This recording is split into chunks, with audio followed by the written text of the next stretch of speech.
సరే, చాలా మందిలో ఒక సందేహం ఏంటంటే 14న సంక్రాంతి జరుపుకోవాలా లేదా 15న సంక్రాంతి జరుపుకోవాలా అనే ఒక సందేహం ఉంది.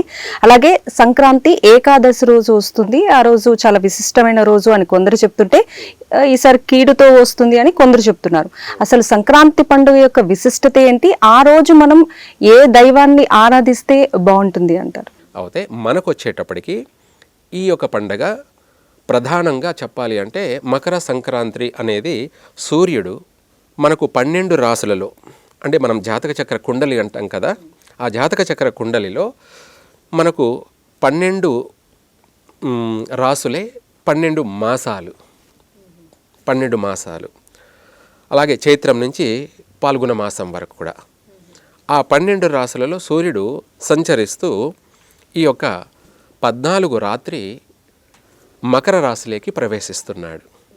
సూర్యుడు మకర రాశిలోకి ప్రవేశించేదాన్నే మకర సంక్రాంతి.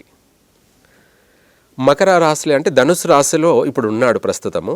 ధనుసు రాశి నుంచి మకర రాశిలోకి ప్రవేశించడం అంటే మకర రాశి కుంభరాశి 2 రాశులు కూడా తన కుమారుడైనటువంటి సూర్యుడు కుమారుడైనటువంటి శనేశ్వరుని ఇల్లు అన్నమాట.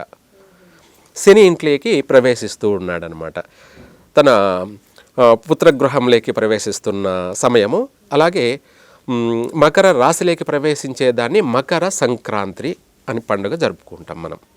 అది కూడా ఎక్కువ శాతం అధికంగా రాత్రులు మాత్రమే రాశిలోకి మారుతూ ఉంటాడు. ప్రస్తుతం ఇప్పుడు చెప్పేదాన్ని బట్టి చూసుకుంటే మనకు బుధవారం రాత్రే సూర్యుడు మకర రాశిలోకి ప్రవేశిస్తున్నాడు.